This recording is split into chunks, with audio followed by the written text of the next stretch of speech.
Assalamu alaikum wa rahmatullahi wa barakatuhu. Bismillah, alhamdulillah, wassalatu wassalamu ala rasulillah, amma ba'd. Naam ndugu zangu, ni muhimu sana kusikiliza video hii. Hakika utapata faida kubwa sana. Usivuke video hii kabla hujaisikiliza. Hakikisha unaisikiliza, kisha una like, una comment na kushare kwa wengine ili wapate faida.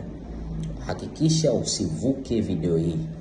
Maana hili darasa ni darasa kubwa sana, nimelitoa katika moja ya vitabu vikubwa sana vya zamani vya dua. Ni dua kwa ajili ya masala ya ufunguzi wa riziki. Maisha yako yamekuwa magumu, unaelekea kukata tamaa, umechoka, umehangaika kulia na kushoto, mbele na nyuma, lakini wapi haufanikiwi.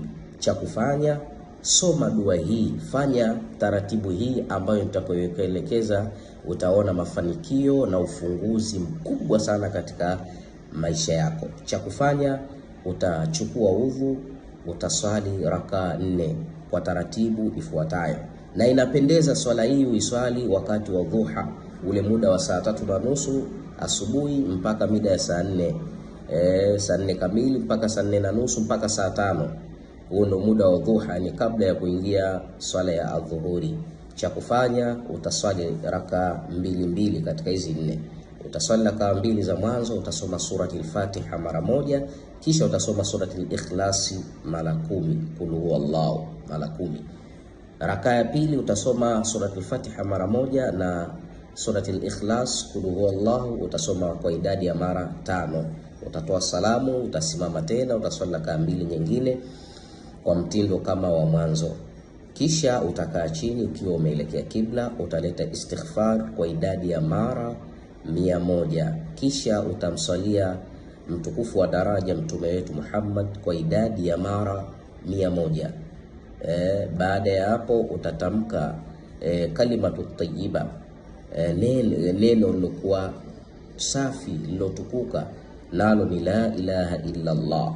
Utasoma la ilaha illa Allah kwa idadi ya mara 1000. Kisha baada ya hapo utasema jina la Mungu ambalo ni ya Latifu, ya Latifu kwa idadi ya mara 1000. Kisha baada ya hapo utasoma majina mawili ya Allah, nayo ni ya Hafidh ya Alimu, ya Hafidh ya Alimu kwa idadi ya mara 10. Kisha utaomba dua. Na dumu na amali hii, taratibu hii kila siku kwa muda wa siku 7 mfululizo. Huenda sifike siku 7 ukaona ufunguzi, Mwenyezi Mungu akakufungulia, akakupa kila hitajio lako kwa ukubwa wake na utukufu wake Allah subhanahu wa ta'ala. Kwa haya machache nipende kuwashukuru kwa muda wenu. Mwenyezi Mungu akulipeni kheri na akufungulieni milango ya riziki.